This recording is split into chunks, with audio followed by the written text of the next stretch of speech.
Estudo Bíblico 8.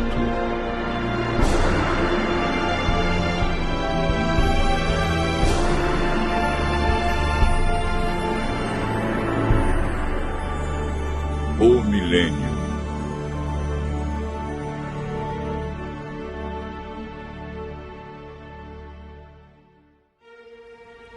No estudo anterior, aprendemos que Jesus virá nas nuvens com milhares e milhares de anjos tocando trombetas.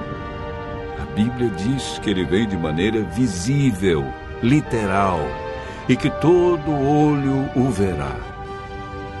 Aprendemos que por ocasião da volta de Jesus, haverá 4 classes de pessoas na terra.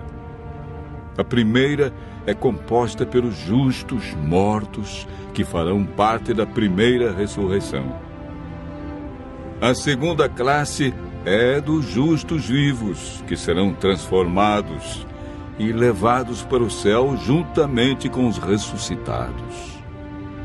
A terceira classe é formada pelos ímpios mortos, que permanecerão na sepultura. A quarta classe é a dos ímpios vivos, que serão mortos pelo resplendor da glória de Cristo.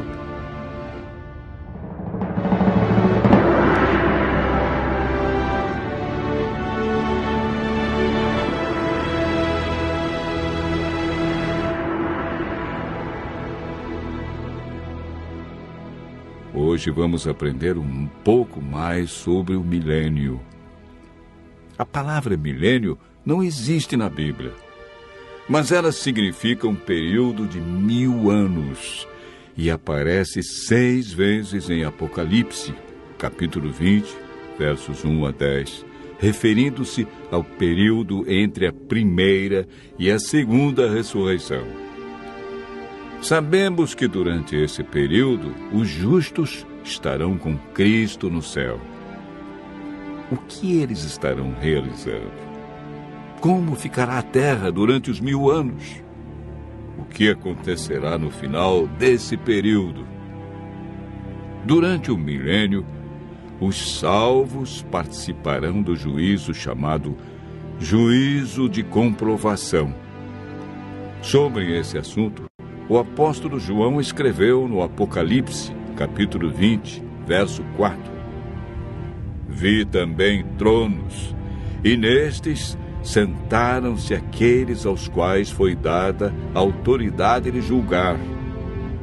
Vi ainda as almas dos decapitados por causa do testemunho de Jesus, bem como por causa da palavra de Deus, tantos quantos não adoraram a besta, nem tampouco a sua imagem, e não receberam a marca na fronte e na mão, e viveram e reinaram com Cristo durante 1000 anos.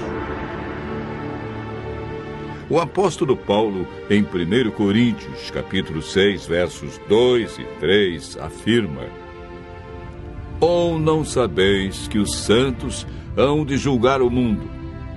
Ora, se o mundo deverá ser julgado por vós, sois acaso indignos de julgar as coisas mínimas?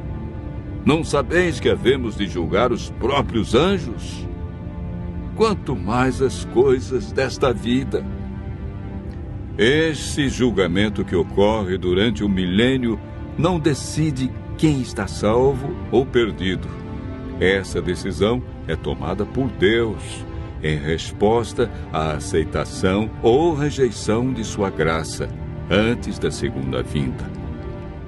Todo aquele que não participar da primeira ressurreição não terá parte na vida eterna. Esse julgamento no qual os santos participam tem o propósito de responder a qualquer questão que os justos possam ter sobre a razão pela qual os ímpios se perderam, confirmando o veredito de Deus sobre eles. Enquanto isso ocorre no céu, qual é o cenário aqui na terra?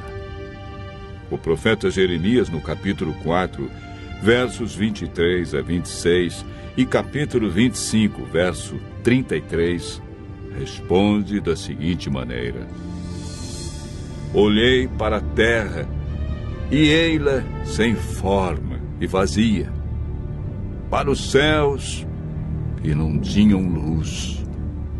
Olhei para os montes, e eis que tremiam, e todos os outeiros estremeciam. Olhei, e eis que não havia homem nenhum, e todas as aves dos céus haviam fugido.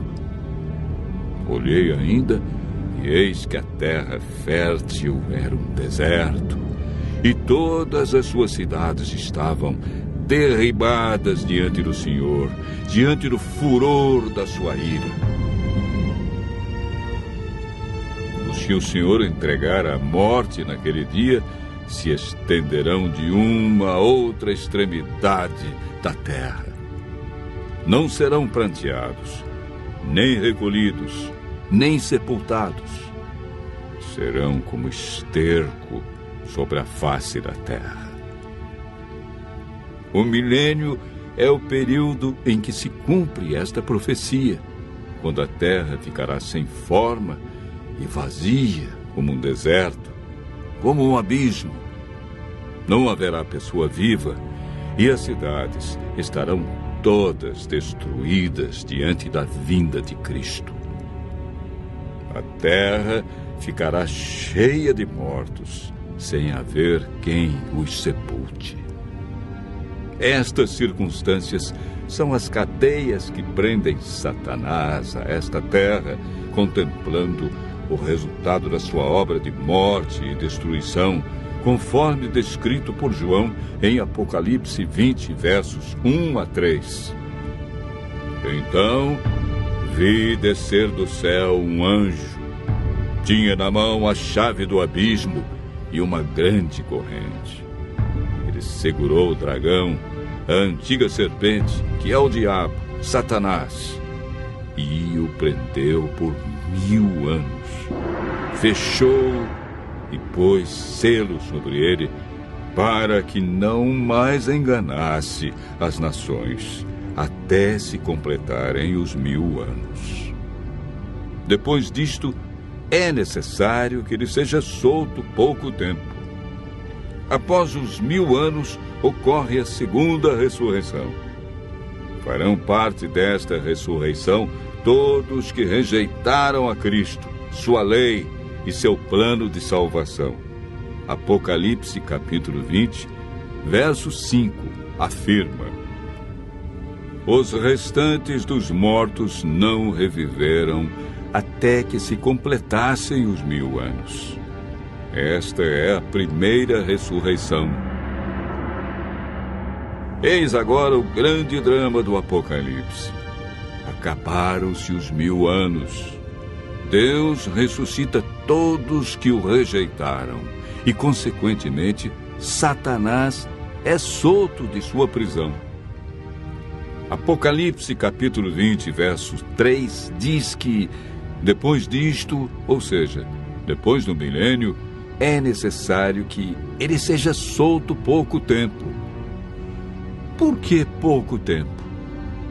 Porque Satanás realizará a sua última obra de engano na terra, preparando um grande exército, tão numeroso que a Bíblia diz que será como a areia do mar, para atacar a cidade santa, a Nova Jerusalém, que João viu descer do céu.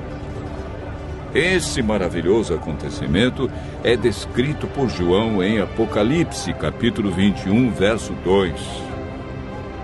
Vi também a cidade santa, a Nova Jerusalém, que descia do céu, da parte de Deus, ataviada como noiva adornada para o seu esposo. Enquanto isso, Satanás reúne seu grande exército. Ele tem milhões de pessoas que foram ressuscitadas na segunda ressurreição.